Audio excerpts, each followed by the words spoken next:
Hello, eighth grade math. This is Reese Harris, Mr. Harris. I'm trying a new concept, pardon the pun, class concepts, just to wrap up everything. Um, so these investigations, as I said in class, they're to help you stretch your mathematical thinking. Um, and this will help you out in case you're struggling initially with these intricate problems.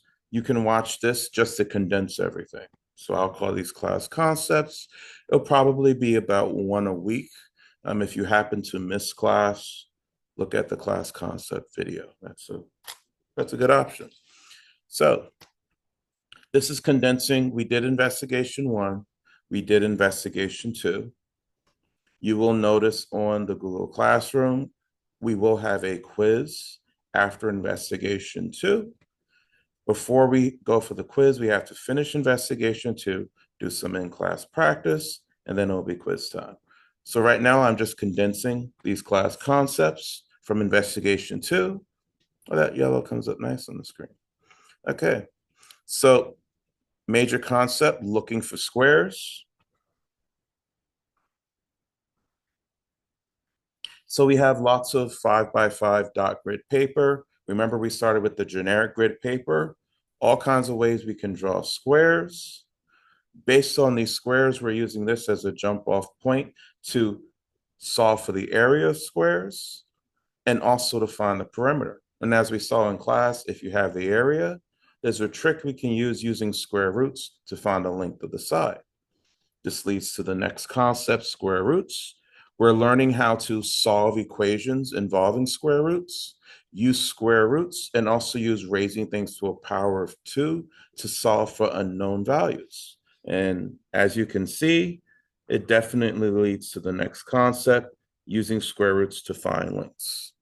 I'm not going to read what you can read this on your own, but these are the ultimate concepts we're working towards. And this is what checkup two, I call quizzes checkups because we literally are just checking up. It'll contain this plus the concepts we learned in investigation one. But as you recall, math builds. So everything we learned in investigation one is also being used in investigation two. So I'm going to start off with my first concept.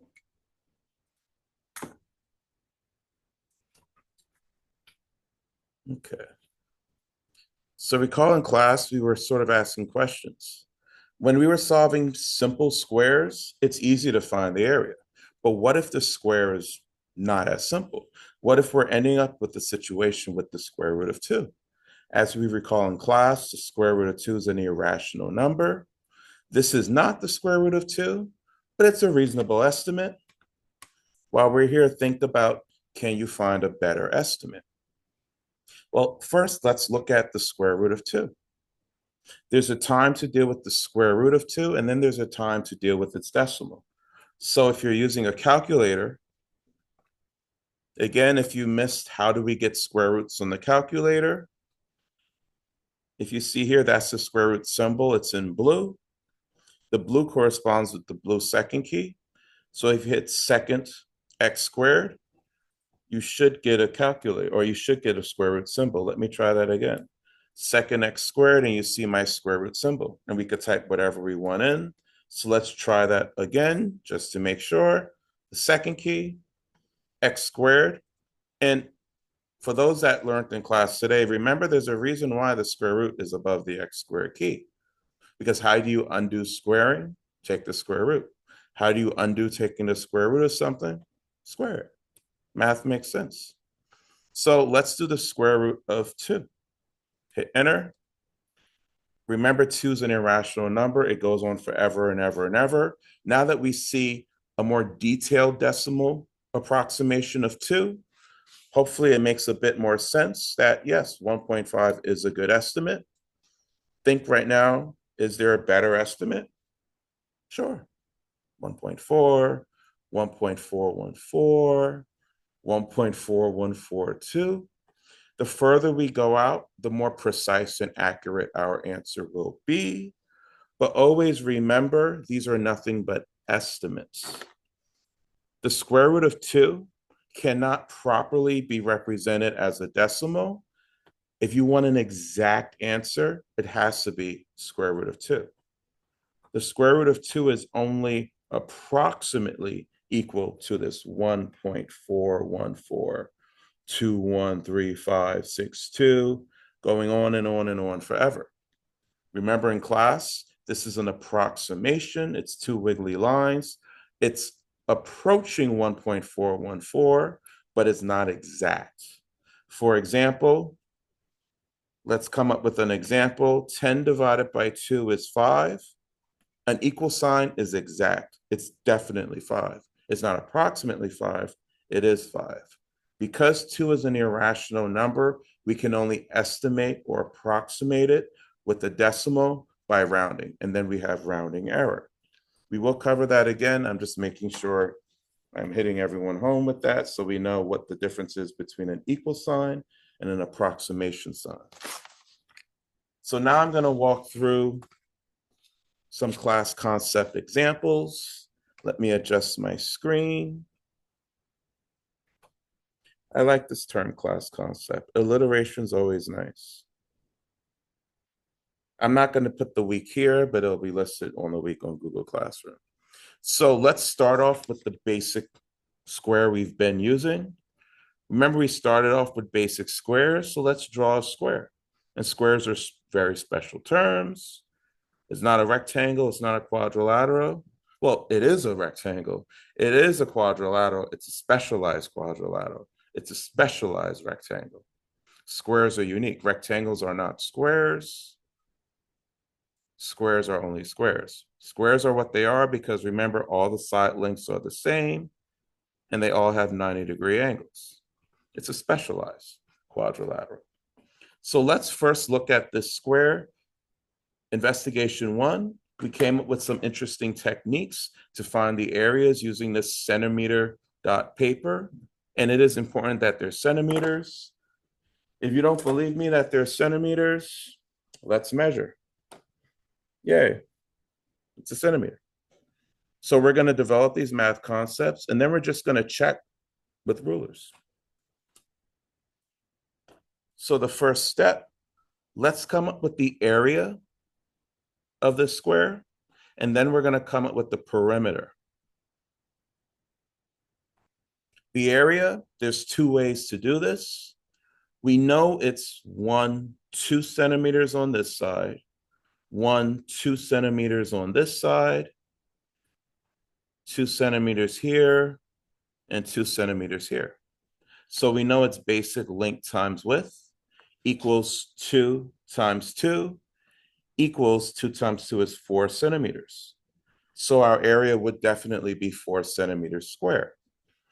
But remember, sometimes it's not always going to be as easy to just calculate the size of the square. So in case we have more complicated squares, we have this other technique where if we break this up into centimeter squares, recall this is 1 square centimeter. So the area of this smallest square is 1 centimeter squared.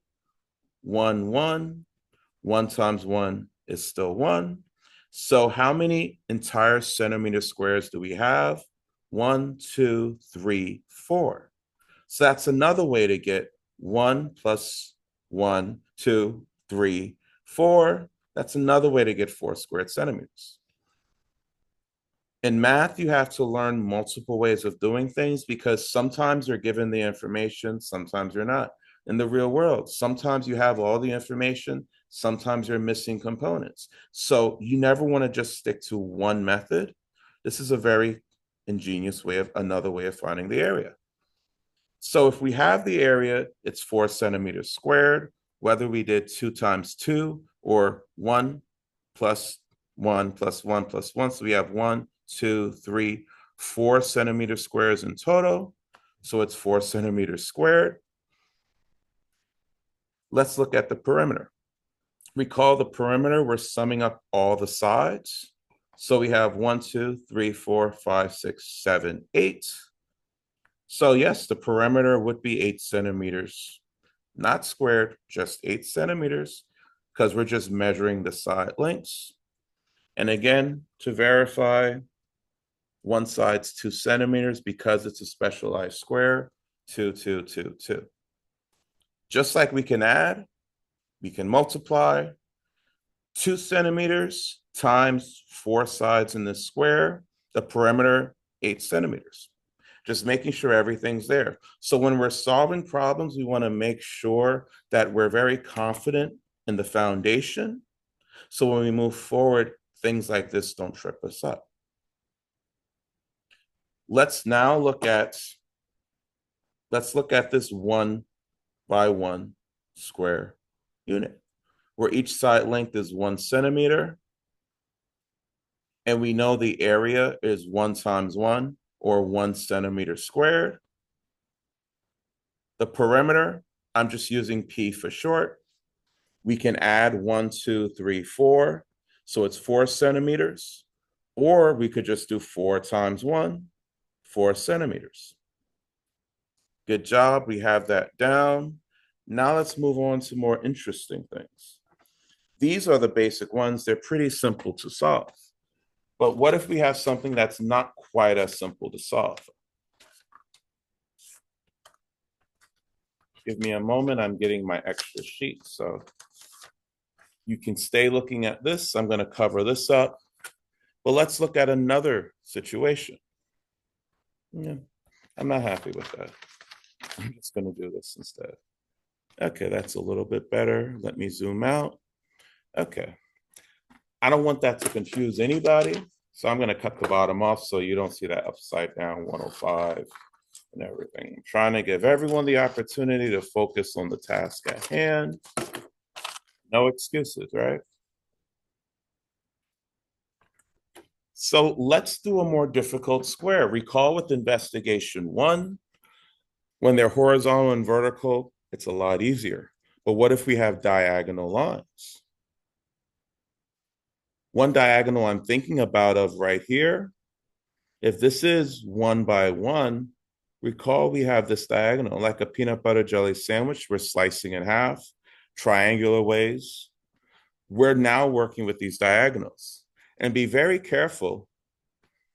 We know this is centimeter dot paper, so each side length is definitely 1 centimeter long. Ask yourself, is this diagonal 1 centimeter long? Think about it. Now let's measure. No excuses. I'm putting dots. We're going to measure this line. I went over a bit, but we're definitely measuring the diagonal between these dots. Take a moment, make sure it's lined up. That's not 1 centimeter, is it? It's not 2 centimeters in length either, is it? So that's what we're going to explore. We're going to come back to this, but let's look at another 4-sided, well, all squares are 4-sided. But let's take a square, and recall in class when we had one that was sort of, we can say it was more of a rhombus, more of a diamond, you can say. Square is a specialized type of rhombus too. They're very unique creatures, these squares, they are. So I'm going to do something where instead of drawing it like this, I'm going to draw a line connecting these. For those of you having issues drawing these diagonals, I went up and I went over. So if I go up and then over, I'm just going to do up and over. Let's use that concept to get the other 3 sides of this square. If I go up and over, if you're really struggling, remember all squares are 90 degrees, and we know what 90 degrees looks like. So if I can go up and over and get the diagonal, I can also go over and down. If you're not sure if it works, paper is cheap, test it out. If I go over and down, doesn't that definitely look like it fits a 90-degree angle? And we don't have to guess, we have a ruler. This fascinating number, which I alluded to at the beginning, this number that's not quite 1.5 centimeters, but close. On the other side, not quite 1.5 centimeters, but close. Not quite, barely. Looks like it might be 1.4 and change, right? So if we went over and down, We need two more sides. Let's go down and over. Oh, and look at that. We have another side. We can go over and up. Whatever it takes to visualize this square that now is sort of looking like the diamond on a baseball field, isn't it? They're all still 90 degrees. Can we label each side one unit? Nope. I answered that too quickly, but no. So this is why it's good to know things one way, but we're going to have to find another way to figure this out. We can't simply do length times width because we don't exactly know what this is. Even this ruler, it's not precise enough for me. We like accuracy, don't we? It's not 1.4, it's not 1.5. We want to be as accurate as possible. So let's pull some tricks out of our mathematical toolbox. Let's go back to investigation one. Remember with investigation one, when we had complicated areas with this centimeter dot paper, we can come up with another way to get the area. If we know this is 1 square centimeter, I don't know how long this line is, but we can all definitely agree this is half of 1 square centimeter. Like this peanut butter and jelly, we cut in half. So instead of it being 1 plus 1 is 2, 3, 4, I'm going to label this 1/2. It should be 1/2 centimeters, but I don't have much space to see it. Bear with me. So if this is 1/2 centimeter squared, and let's look at this. If this is 1 centimeter squared, this is definitely 1/2 centimeter squared. So the area of this triangle is definitely 1/2 centimeter squared. We have one of these, two of these, three of these, four of these. So let's divide the area. Again, I'm just going to do 4 times 1/2, and I get 2. While we're here, remember, fractions and decimals are both your friends. Whether it's 4 times 1/2, 4 times 0.5, it works out the same way. Let's look at this 4 times 1/2 again. And remember, we can always write this different ways. I'm going to write 4 over Mr. Sneaky 1 because we can always write any number over Mr. Sneaky 1. 4 over 1 is 4. But notice when we multiply by 1/2, doesn't it make multiplication a lot easier? Numerator times numerator, 4 times 1. Denominator times denominator, 1 times 2. 4 divided by 2 is just 2.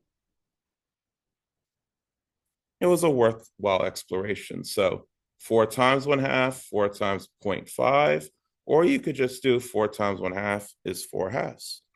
So we figured out the area is 2 centimeters squared. Hooray. The area is 2 centimeters squared. Now let's try to get the perimeter. Let's take a moment and think. Here, the area, we know the area is 4. The perimeter, we could just say add up 2 centimeters, 2 centimeters, 2 centimeters. But remember, this side length isn't quite as easy to gauge. It's not exactly a whole number we're working with. It's I would say it's more of an irrational number if you go with it. So let's think about how are we possibly going to figure out this side length? Let's use our foundation, look for some conjectures, one of your vocabulary words from this unit, and conjecture a technique we could verify here and apply here. We know the area is 4 centimeters, and we know each side length is 2. Let's think about this. I'm going to rewrite this a different way. We know we can rewrite 2 times 2 as 2 squared. And we know 2 squared is 4. Let's think about this. Let's now think about what is the square root of 4? There's a reason why they call it the square root, because we're dealing with squares. There's a pun in there somewhere. It's a long day. I'm not quite creative. But think about what is the square root of 4? Remember, a square root is what number multiplied by itself will give us 4. We know it's 2. Opportunity to practice with your calculators. The square root of 4 is definitely 2. 2 raised to the second power. Shame on me. Let's do that again. The square root of 4 is 2. 2 squared. You see how they have these buttons? It's like they're trying to help us out. There's a pattern. The square root of 4 is 2. 2 squared is 4. There's a pattern. So ultimately, what we discovered in last class, and we worked on it better this class, is we came up with a conjecture or conjecture. Spelling the word out, conjecture. It's an interesting word, conjecture. It's like a mini hypothesis. It's more formalized hypothesis, a theory, if you will. We have a theory or a conjecture that if we have the area, we can always find the side length. Just like for a square, if we have the side length, we can always get the area working backwards. If I know my area is 4, well, what would be the side length? Take the square root of 4, the side length would be 2. Take a moment, think about it. And let's go back here. Using the centimeter dot paper, we definitely calculated the area. So think about, how are we going to use the area to get the perimeter? My hands are dirty. I need to clean my nails. Think about it for a moment. We use the area to get the perimeter here. If the area is 4, we'll take the square root of the area. It's 2. So let's try this here. If we know the area is 2 centimeters squared, because we summed up half, half, half, half, 2 centimeters squared, if that's the area, how are we going to get the side length? Oh, let's take a chance and take the square root of it. It worked here, right? Well, when I take the square root of 2, calculator time, the square root of 2 is 1.414, that number again. I'm going to write that number down, 1.414213562. I like precision. This number keeps popping up, this irrational number that goes on forever. Let's go and measure these sides again. Remember, each side was somewhere between a bit more than 1.4 centimeters and a bit less than 1.5 centimeters. Let's see if I can zoom in. Just for you non-believers, well, not believing is a bit excessive. It's just some math. So you see how it's just past or just beneath 1.5 centimeters? I wonder what the length of this segment is. It's 1.414213562 centimeters. So you see, measurement, you're only as good as your tool. I'm sure there's some super fancy, I don't know, some laser technology, something we could do, but we don't have that. But we have algebra and we have mathematics. So that is the length of this side. So I'm going to go back to this square. I'm refining my conjecture. If we know the area is 4 centimeters squared, instead of labeling each side 2 centimeters, can't we also label each side square root of 4 centimeters? I'm going to zoom out just so you can see the first one, because isn't the square root of 4 2? So if we can label each side length the square root of its area, then can't we also label each side length here the square root of its area? And we know the square root of its area too is this long decimal. So we're almost there. But don't you see how we finally now have all the pieces to the puzzle to get the perimeter? Remember what perimeter is. We're summing up all the side lengths. So the perimeter in this case is, I'm going to switch colors just so it stands out. The square root of 2 plus the square root of 2 plus the square root of 2 plus the square root of 2. And we know multiplication is shorthand for addition. So I'm going to replace that with, oh, look at that, 4 times the square root of 2. That's the perimeter. Let's do it in our calculator. 4 times the square root of 2. And that's the perimeter of this square with area 2 centimeters squared, side length square root 2. All we did was just sum up square root 2. So you can represent your perimeter as 4 times square root of 2. You can represent it as square root of 2 plus square root of 2 plus square root of 2 plus square root of 2. Or you can also say your perimeter is this fancy decimal here, 5.656854249 centimeters. Now let's talk about rounding. Of course, I don't expect you to go out this far. I like precision. Generally speaking, because money has 2 decimal places, try to round to 2 decimal places within reason. So if our perimeter is 5.6 blah, blah, blah, blah, blah, you can also say it's approximately 5.66, whatever you want. Centimeters, shame on me. Now, when I did this approximation symbol, remember how I opened it? Is it right that do we think the perimeter is exactly 5.6589? Do we think the square root of 2 is exactly 1.414213562? Because remember, if you've forgotten, remember, if you ever forget a word or you need to know a word, look it up. Look up irrational again. That's another word on our vocabulary list for this unit. I'm spelling it all kinds of wrong. Irrational. The definition of irrational means it goes on forever with no discernible pattern. You cannot write it as a fraction. So if this goes on forever, we're leaving decimals out. I don't think this should be equals.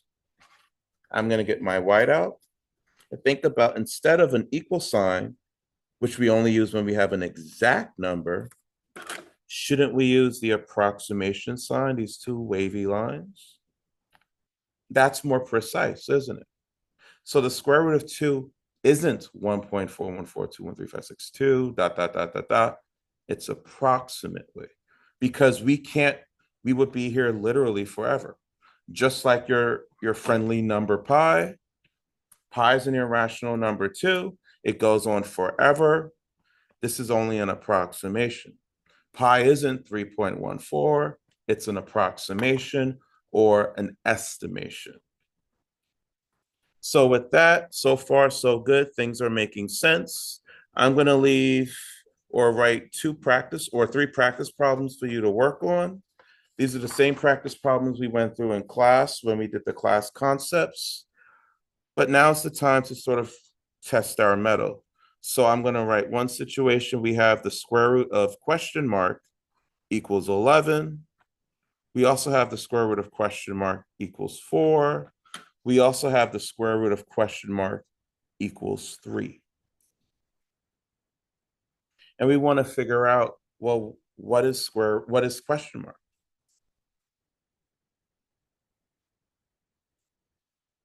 If you know how to solve these, if you remember, solve them. To pause. If you're struggling, remember, mathematicians are efficient, but sometimes too efficient. This is the square root. We just sometimes get too lazy to write 2. So if writing 2 helps remind you, this is a hint, right?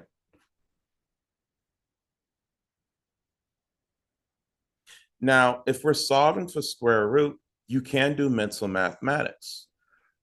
For those that are really good with your powers of 2, we know 11 times 11 is definitely 121. And 11 squared, of course, we know is the same thing. But remember, we don't want to just stick with one method. Mental math will help us here. It will help us here. It might even help us here. But let me throw another one at you. What if you have, how do I want to do this? What if I have 343? I'm taking a chance on this. I just made that up. But let's have some faith. It's going to be a huge number, but it's a number. I'm chilling. I'm wilding out. Let's just make it 34. It's not necessary to do all of that. Off the top of your head, you may not know, right? So mental math is good, but we also need to practice the process for when we get to things that we can't just pull out the top of our heads. Just like we need multiple ways to solve things, depending on the information we're given. So this leads us up to solving unknown equations with square roots and powers of two. And as we discovered in class, square roots and powers of two are like division and multiplication. They're like subtraction and addition. They undo each other. For example, if we know 11 squared is 21,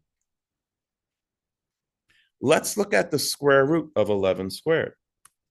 The square root of 11 squared, what does that equal? Okay, we got back 11. Let's try something else.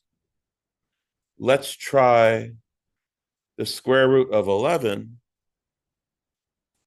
and then square it. What do you think will happen?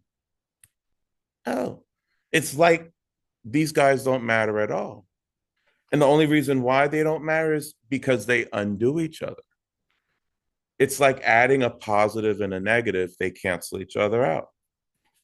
-5 plus 5 cancels each other out. Subtraction, addition cancel each other out. 5 times 1 over 5 is 5 over 5 is Mr. Sneaky 1. Multiplication, division. How do we undo multiplying by 5? Divide. How do we undo dividing by 5? Multiply. So we get these multiplicative identities, these additive identities. Well, square roots and powers of two have the same relationship. If you raise a square root to the power of two, it cancels it out. If you take the square root of a power of two, it cancels it out. And whatever hapless creature is being caught up in this nonsense just gets out of it. I don't blame you, 11. Get out of these two. Let these two fight it out. Just walk off and live your life, right? So let's work this out. And of course, I'm going slow. You can go to your video and do twice as fast. God bless you, whatever's going on. But let's work on the process of solving for question mark. We're already taking the square root. So think to yourself, what undoes the square root? Raising something to a power of two or squaring it. There's a reason why they call it square, all these squares. So what I'm going to do is I like my color scheme. So I'm going to try to stick with this. Not the exact, oh yeah, there is. So what I'm going to do is I'm going to rewrite what I have here. We have the square root of question mark equals 11. But just like we do when we're balancing equations, we can add to both sides, subtract from both sides, multiply on both sides of the equation, or divide on both sides. I'm going to raise both sides of this equation, the left side of the equal sign and the right side, by the power of 2.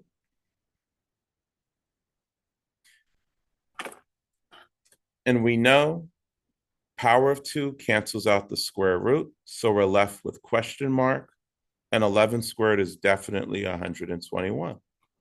So of course you have mental math, but we want to practice this to figure things like this out. And you know, once we get to Pythagorean theorem next week, it's going to be even more complicated. So make sure you practice this technique so when we get to Pythagorean theorem, it doesn't hold you back. Of course, pause it, all that good stuff. Do this, do this, do this. I'm going to keep going. Let's try to do the next one. Well, what number if we take the square root of it, will be 4. We know 4 squared is 16. We know the square root of 16 is 4. So let's work the process out. The square root of question mark equals 4. And of course, you don't have to always write the 2. I'm just using this so you can see that they undo each other. I'm squaring both sides because I want to undo the square roots.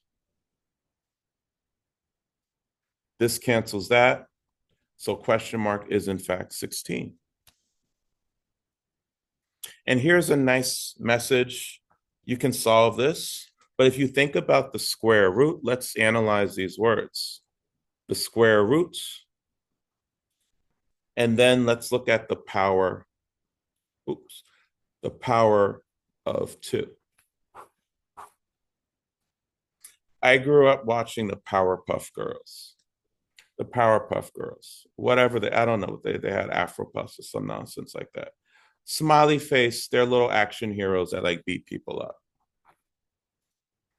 And the Powerpuff Girls would regularly destroy all of their enemies, except there was one enemy, super creepy.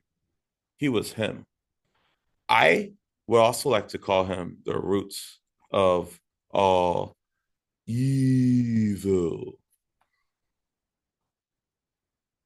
Let me draw my him. And he had like teeth and lobster claws. He was an interesting looking guy with a little goatee. I don't know. But in the Powerpuff Girls movie, he almost undid the Powerpuff Girls. So what can undo a Powerpuff Girl? He messed up this time. He might get him next time. The root of all evil, the square root. So if you think about the power of 2, good, if you want to take it there. How do we undo powers? Roots. How do we undo roots? Powers. That's the relationship. So now that we're here, we're dealing with the root of 2, a square root of 2. So what are we going to introduce if we already have a square root? A power of 2, right? So again, question mark equals 3.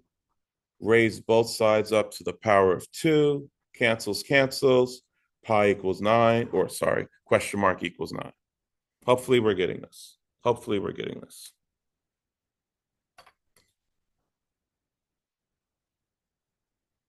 I'm going to cut this away because maybe some students are distracted by this. I don't want people to have any excuses. So let's cut this away. Cut, cut, cut, cut, cut. It's not going to be pretty, but so what? Life ain't pretty. Okay. There we go. So we did this. We did this. We did this. Try to do this. I don't know what this is off the top of my head, but I can use algebra to make sense of it. I'm going to raise both sides to the power of 2. We know this cancels out. Whatever that is. I know it's right. Let's go to our calculator. 34 times 34, or 34 squared. Gigantic number. But we know that's it. Let's test this out. Because literally we're saying question mark is 1156. So in theory, shouldn't the square root of 1156 equal 34? Test it out. Second square root 1156. Yay, it's 34. So even when we don't know off the top of our head what's going on, we can figure it out. We can solve. Hooray, hooray, hooray.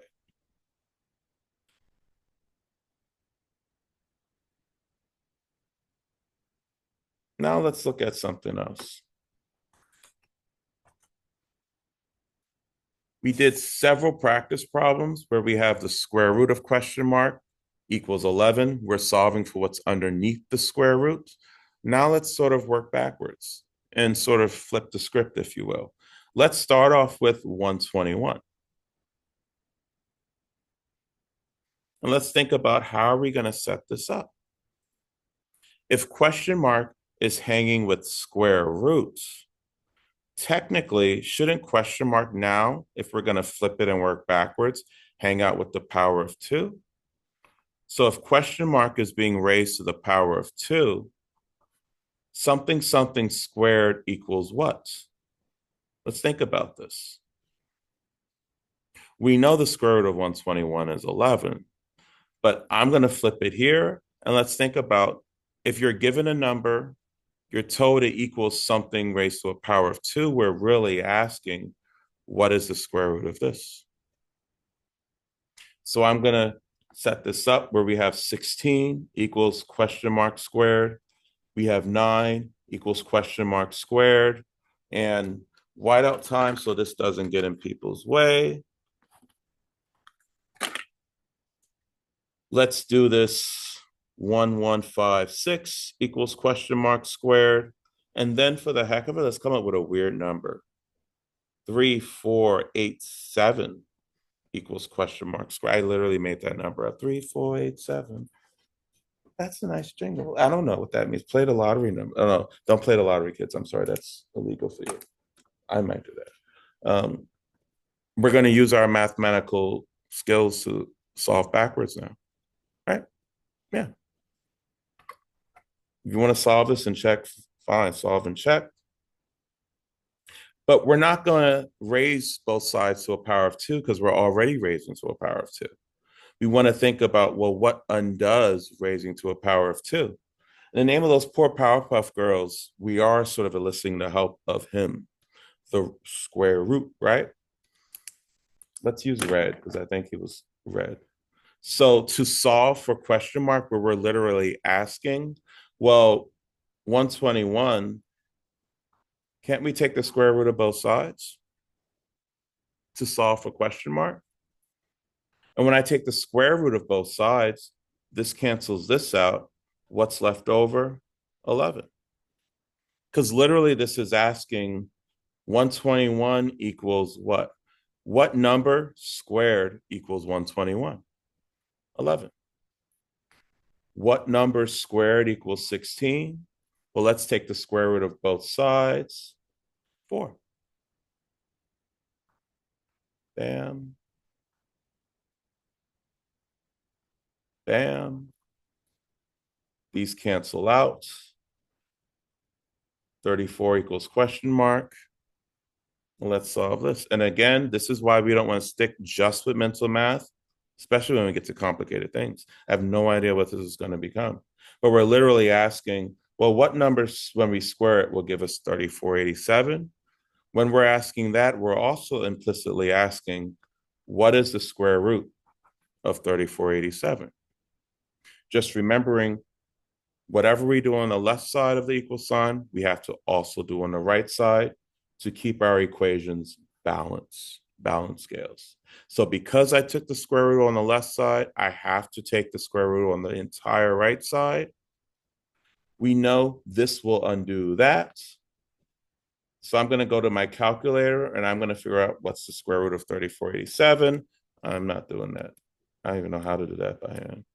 Honesty is important. 3487. Weird number, but it's a number. And again, this world rarely is nice, concise numbers, nice whole numbers. You always have decimals. So what is the square root of 3487? 59.058. Oh, sorry. 59.050825. Okay, all of that.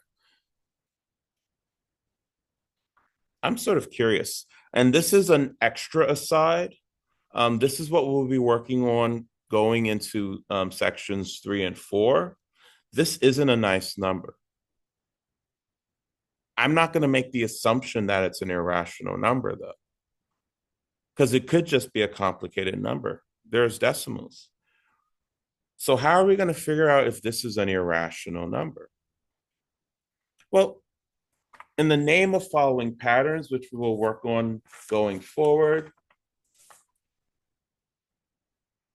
that's not exactly what I want.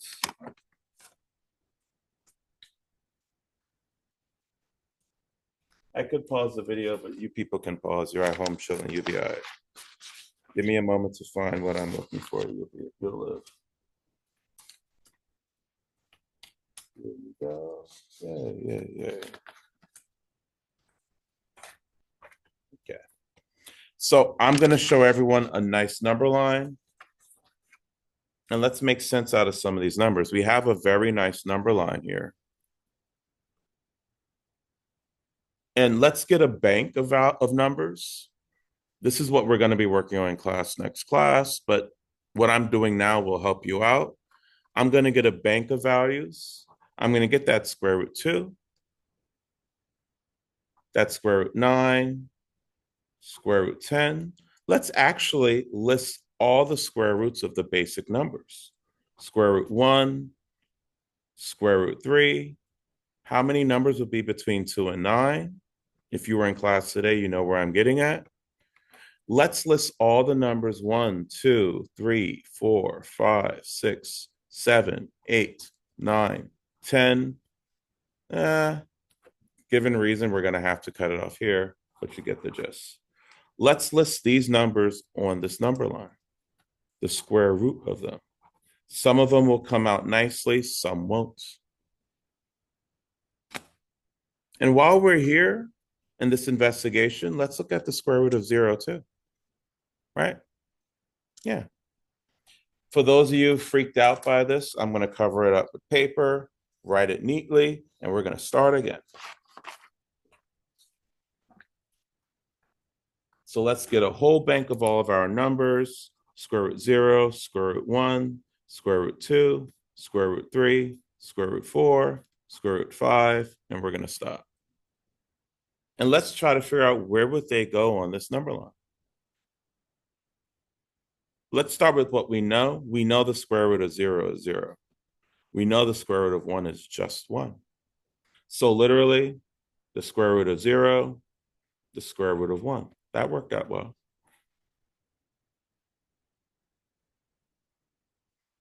Given reason, and I'm having another look,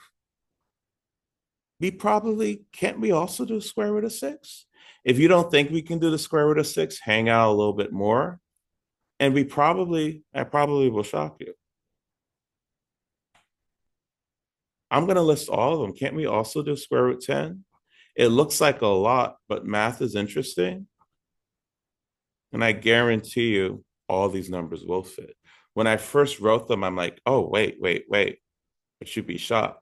And if you look at that square root 16, I'm not going all the way out here, but let's throw square root 25 in since we're here. Giving you a moment, because remember, a big part of math, we're developing skills, but we're also developing thinking skills so you can grow mathematically. We know the square root of 25 is just 5. This video is getting real long, but you're okay. We know the square root of 16 is 4. So what I'm doing is I'm writing down what I know. I'm going to switch colors just so it stands out. I'm slashing off what we already filled in. I know the square root of 9 is exactly 3 because these are perfect squares. But what about when it's not a perfect square? These are those nice convenient squares. These are the squares with the diagonals. We dealt with the square root of 2. Recall the square root of 2 is that number that's not quite 1.4, not quite 1.5. Well, if this is 1, we have 1, 2, 3, 4, 5, 1, 2. This would definitely be the halfway mark. This would be 1.5, 1, 2. This would be 2.5, 3.5, 4.5, 0.5. Where would we place square root of 2 on this number line? Not here, but let's draw an arrow. Wouldn't it be a little bit to the left of 1.5? Right? We dealt with this with 1.5 centimeters. This is in centimeters. These are numbers, but the relationship's the same. Square root of 2 is approximately equal to 1.414, all those numbers. So you see, if this fits, all these numbers will definitely fit. So this is looking forward. Towards the end of next class, we will be working on this in class. Something like this will definitely be on your quiz. Um, again, if you haven't done so already, place these where you approximately think they are. I'm going to look at 3. Square root 3.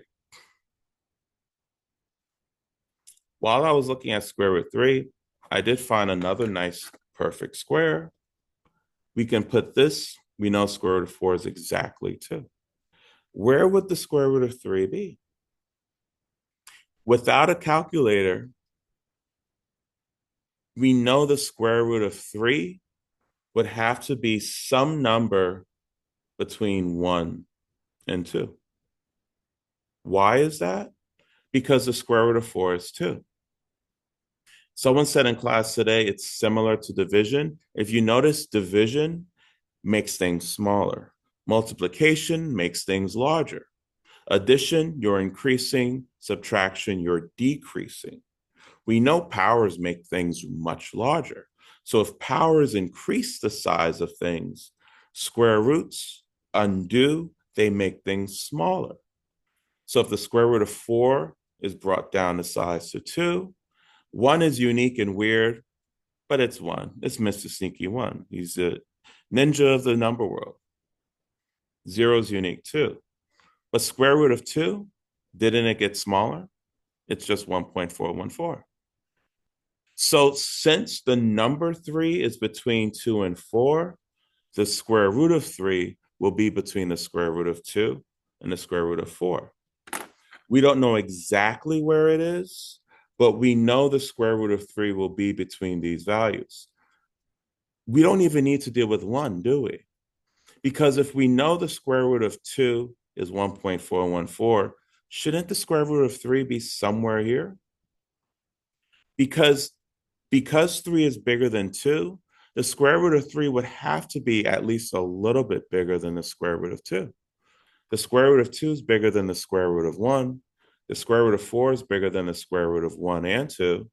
The square root of 5, or I'm sorry, the square root of 25 is bigger than the square root of 16. So it only makes sense logically that the square root of 3 is somewhere between these values. Where? Because 3's in between, I don't know. But all I need to know is that it's bigger than 1, less than 2. But let's not ignore the square root 2. Do we think the square root of 3 would be a number between 1 and 1.414? No. Because 3 is not between 1 and 2. 3 is between 2 and 4. So we know the square root of 3 would be bigger than 1.414, but less than 2. Calculator time, let's test it out. Square root 3, hooray, I tell you no lies. It's bigger than 1.414, but less than 2.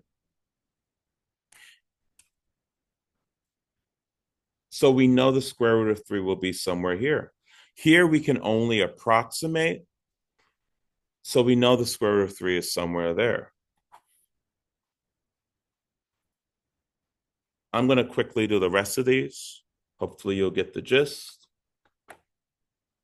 We know the square root of 5 is somewhere number bigger than 2. I'm not even dealing with this. Let's deal with perfect squares. These perfect squares literally can be our guideposts in the dark. I know the square root of 9 is 3. We know the square root of 4 is 2. So the square root of 5 would have to be a number between 2 and 3. So let's think about, and I'm switching colors. Let's go to orange. No, let's do green. How many of these square roots would fit between 2 and 3?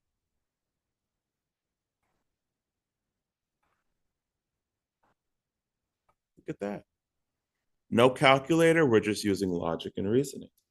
Where exactly, I'm not certain, but I know the square root of 5, because 5 is between 4 and 9, would have to be a number between 2 and 3. So let's put square root 5 here. And I know because 6 is bigger than 5, the square root of 6 would be a little bit larger than the square root of 5, but a little bit less than the square root of 7. One way to think about this is if we have the square root of 6, we know it's going to be less than the square root of 7, but it's going to be a little bit greater than the square root of 5. So let's jam. You might have to be creative. Square root 6 is somewhere here. Square root 7 is somewhere here. Square root 8 is somewhere here. Generically drawing lines just to differentiate. Look at all those square roots jammed up between these perfect squares. Because again, in life, everything isn't always perfect. Oftentimes, when you're doing construction, you never always get perfect angles, especially when you're dealing with diagonals. Oftentimes, architects will obsess over measurements, but when you're actually building the thing's called a shem, a little piece of wood. If you're putting in windows and you're off by a bit, just put in a little shem. Put in a little bit area, these little areas, right? But you do have to sort of know approximately where we're standing. I'm going to go to my calculator. We're going to calculate these. We're going to throw these up, and then we're going to call it a day. We've already done this. This is just the check procedure. Square root 5, square root 6, square root 7, square root 8. And what we're doing now is we're just checking our conjectures, our assumptions. So we know the square root of 8 is that much bigger than the square root 7. Square root 7 is a little bit bigger than the square root of 6. And of course, the square root of 5 is a little bit bigger than the square root, is a little bit less, than the square root of 6. And we know the square root of 5 is bigger than the square root of 4, too. At this point, hopefully it's clicking, it's making sense. We're sort of looking ahead. 9. We have 1, 2, 3, 4, square root 10, square root 11, square root 12, square root 13. And I'm gonna stop here. I don't want to do all the 14s. We get the point, right? Just in case we don't get the point, let's test it out. Your calculator is a very good experimental device. Let's do square root 9, square root 10, square root 11, square root 12. We get the point, right? Square root 13, square root 14, just in case those all the way through, right? So whole numbers sort of are like our guideposts, but there's a lot going on in between. We get it. One thing before I move on, this is only for super advanced. There's multiple ways to do a square root. Yes, the square root of 16 is 4, but you can write this differently. If you have a calculator, raise 16 to the 1/2 power. 16, your up caret key is here. Raise to the 1 divided by 2. Let's right arrow to get out of that. Oh, that's interesting. Let's test this out again. Let's do 9 raised to the 1/2 power. Okay. Well, let's be slick. What about 9 raised to the 0.5? Oh,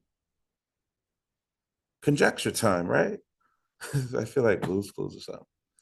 Conjecture time. The square root of 16 equals 16 raised to the 1/2. You can do square roots and write them as fractional exponents. Interesting word. I should have added that to the vocab list, but this is advanced. Fancy way of saying an exponent that's a fraction. Let's compare this to 4 squared. That's a power.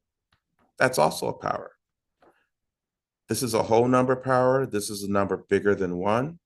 This is a number that's between 0 and 1. Let's talk about him, the root of all evil, and Powerpuff Girls. This really will hit home. Because if we know 2 times 1 over 2 is 2 over 2, let's look at the square root of 4 squared. And let's write it differently. We know we can write square roots as fractional exponents. 4 is still raised to the power of 2, but we can also write it as 4 raised to the power of 2 times 1 half. And we know when we multiply 2 times 1 half before we simplify it, that's really 4 raised to the 2 divided by 2. This is your power. This is your root. So hopefully it hit homes. It hit homes. It'll hit home even further that literally roots undo powers. Powers undo roots. Very similar to division.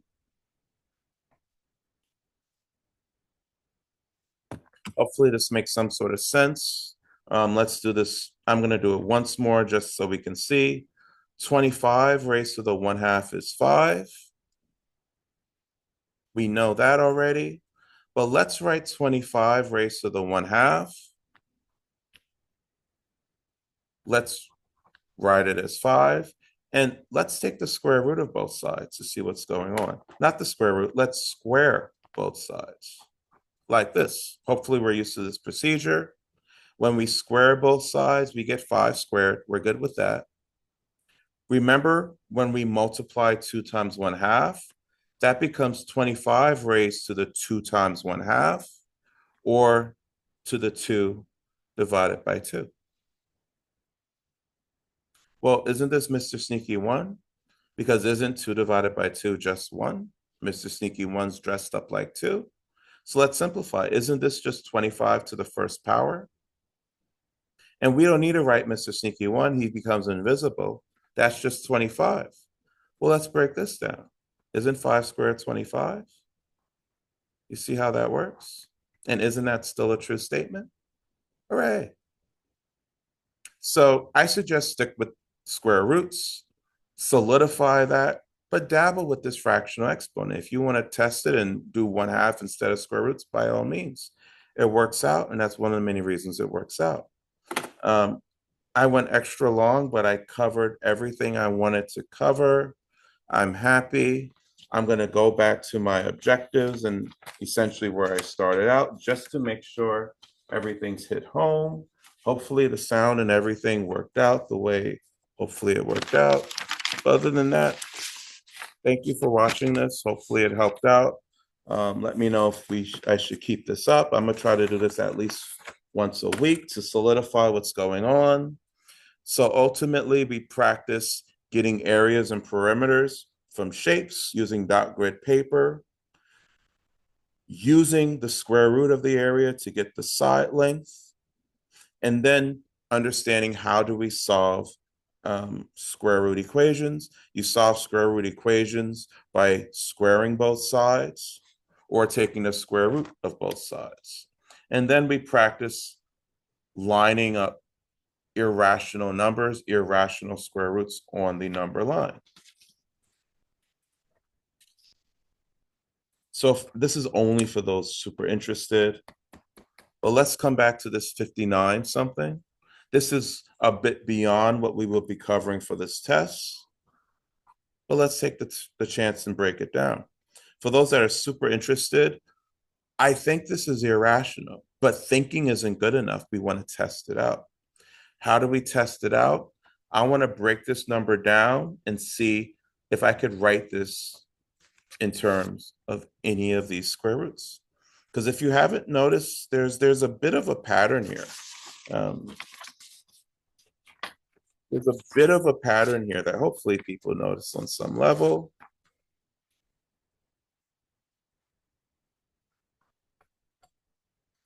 All of these in green, they're not perfect squares, but I know definitely 5, 6, 7 are irrational numbers.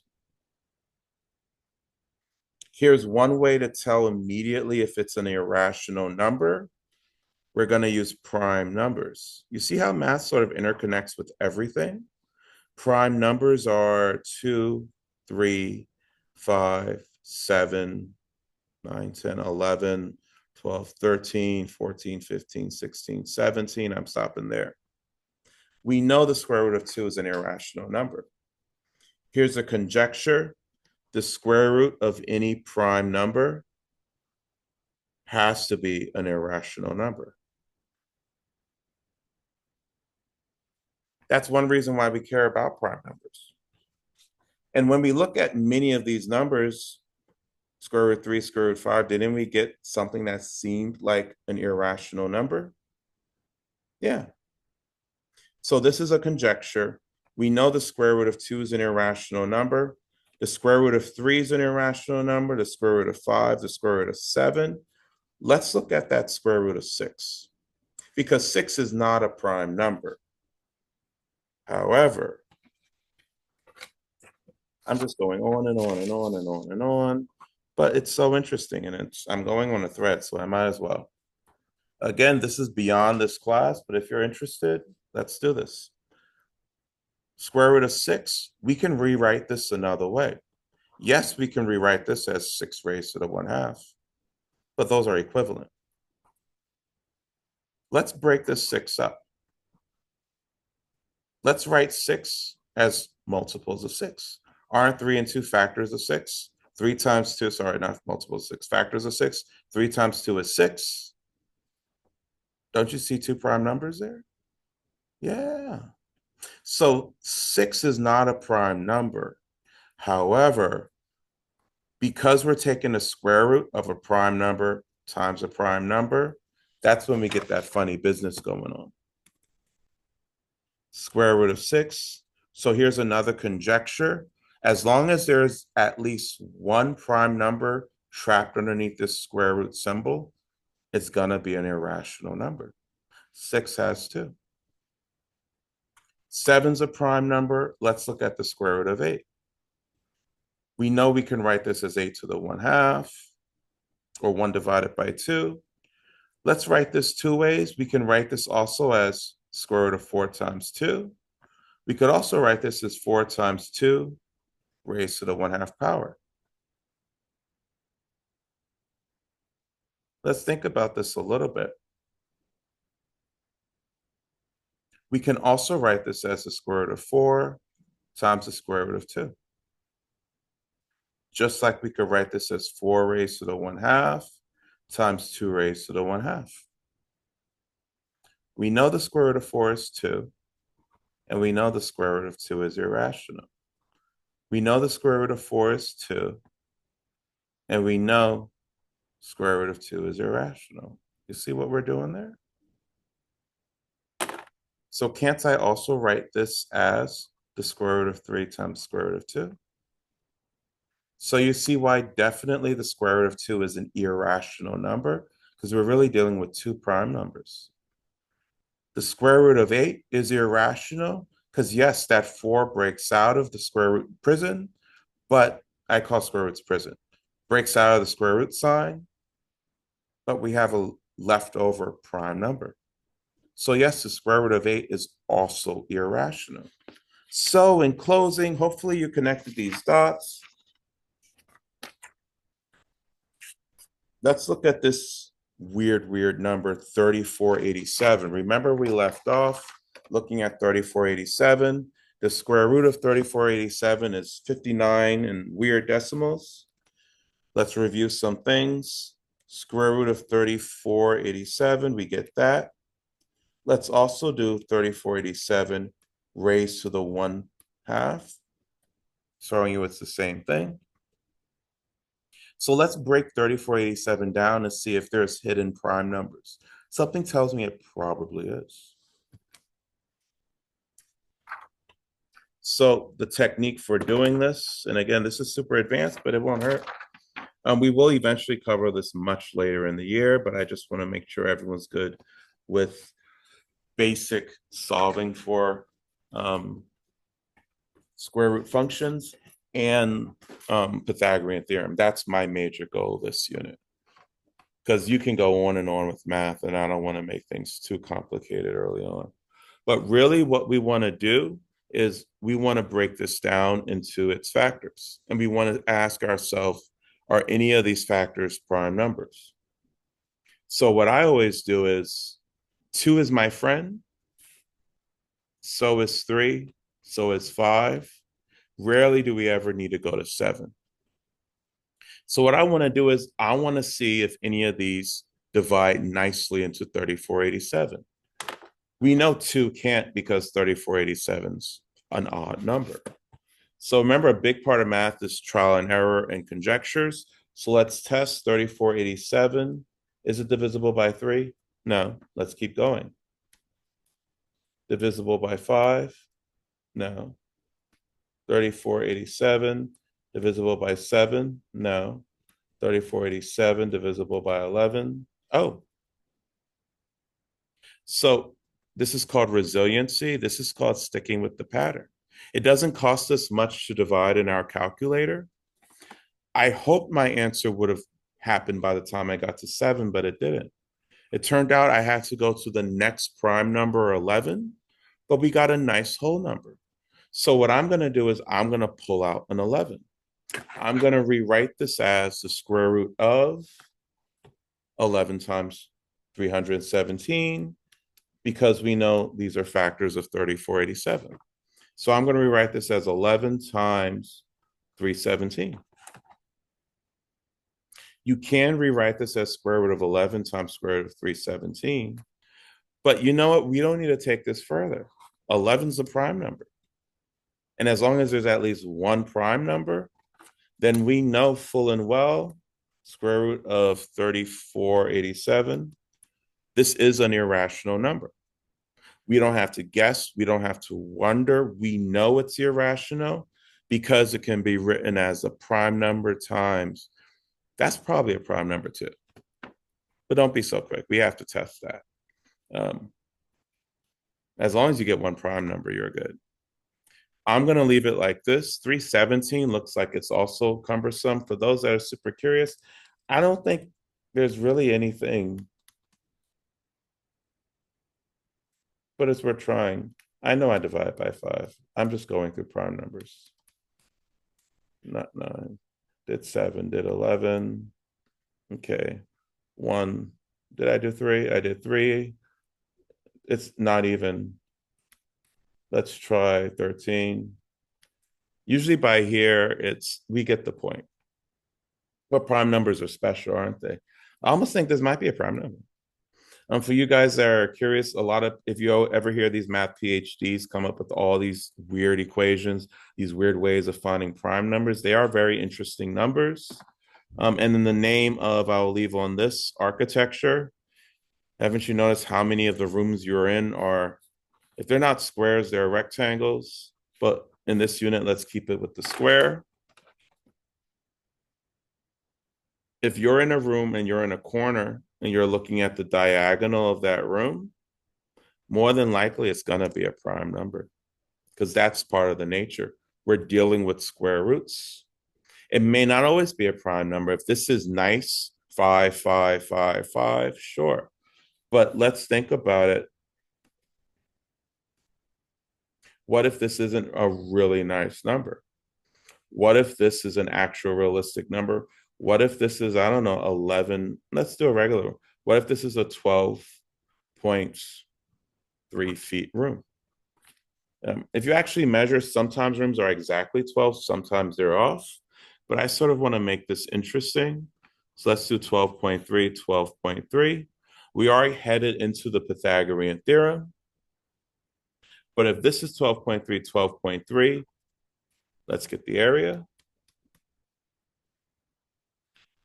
So we know the area, shame on me, 12.3. We know the area is 24.6. So the area of this entire square is 24.6 units squared. If this is feet, let's do feet squared. But let's think about this diagonal. What would this diagonal be? We have the area. We have each side length.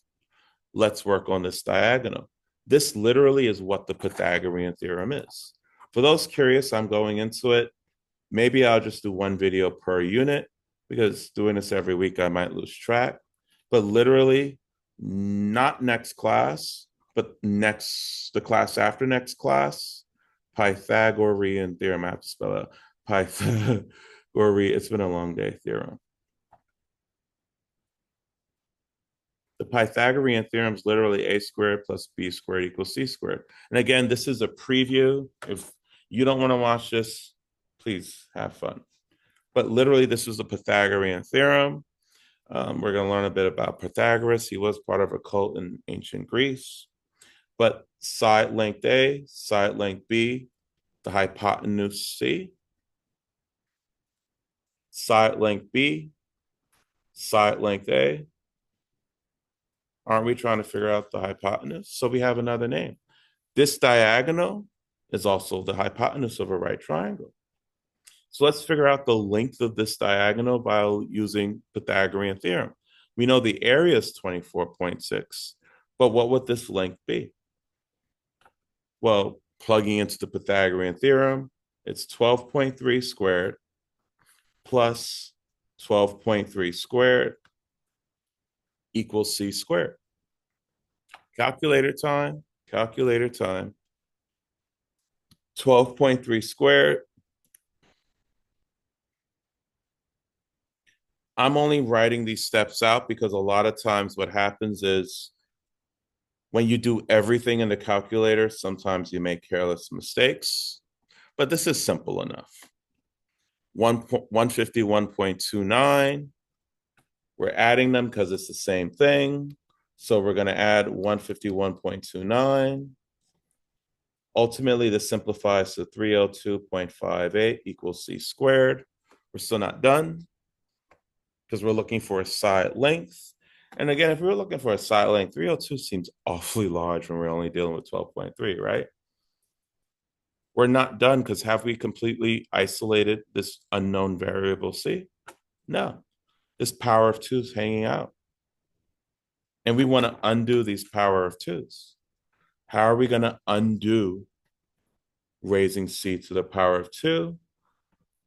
Take the square root of both sides. You see how it works? So this undoes that. And the actual diagonal, we're going to do the square root of 302.58. So the length of this diagonal is 17.395. I'm just going to round it to that. Something tells me, I don't know if this is prime or not, but it's a weird number. You couldn't do this in your head. You would have to do some calculations. So each side is 12.3 feet. The diagonal of the room is, or I mean, the area of the room is 24.6 feet squared. But the actual length of the diagonal, we have 17.395. In this case, since we're sticking with feet, it's going to be feet. And that's what the Pythagorean theorem is. In closing, one good application of Pythagorean theorem is if you have those flat screen TVs, they're rectangular in shape. The size of the flat screen TV is actually based off of the diagonal. If it's like, I don't know, a 23-inch, it's not 23, it's not 23. Your diagonal would be 23. And you know, in the name of Pythagorean theorem with the right triangle, oh, look at that application. So they're using Pythagorean theorem to figure out the lengths of these TVs. Or if they're like, oh, let's make a TV that's 23 inches in diagonal. I don't know. Let's say it fits something interesting. If you start off with the diagonal, aren't you going to have to tell the people creating the TV what the side lengths would be? And because this is a rectangle, we know the side lengths are like this. Well, let's use the Pythagorean theorem. I'm going on and on and on. I'm writing the Pythagorean theorem down again. Hopefully, after we cover Pythagorean theorem, this might come in handy. I will do another Pythagorean theorem video because I didn't post the objectives or anything. But let's continue with this. I do tend to ramble. It's a long video, but you're at home chilling. Relax. I don't know what A is. I don't know what B is. But I know this will definitely be 23 squared. I don't know what A is. I don't know what B is, but we can begin to figure what they are. We can begin to think that A squared plus B squared is definitely what this value is. But I'm going to leave this as a challenge problem.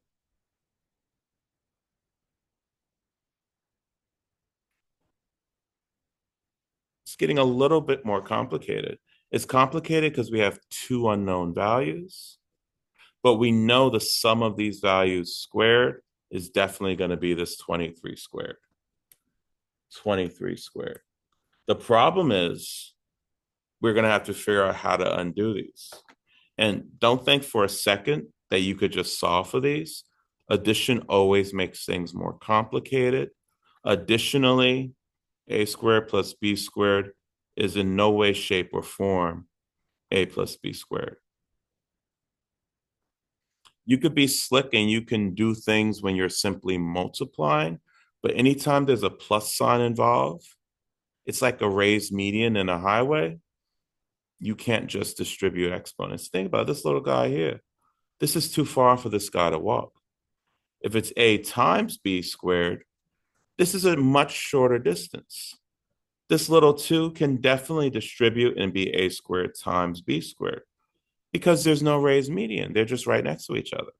But this raised median, this 2 can't make it over there. So I'll leave it here. This is a more complicated problem. This is probably moving on to the pre-calc area. So in this class, if you're ever going to be given C, you're also going to have to be given B. So you can solve for A. But practice things like this. So when you get to pre-calculus, it'll make sense. Again, if you watch this all the way and this is really racking your brain, this is a super challenge problem. We dip deep down into the world of pre-calculus and beyond, but that's math. I can't deny challenges from you. If this is making your head hurt, let it go. What's that? You guys grew up on Frozen, right? Let it go. And focus on things that make more sense, things where you are given worthwhile parameters, where you have this, and you only have one unknown to solve. I've got to end this here because I could go on and on. Math is interesting. We'll see how it goes. Goodbye. I'm done. I've got to be done. What time is it? It is 7:02 p.m. and I'm not even at home. Okay. Goodbye. I hope you recorded. What if I hit record, stop record? Thank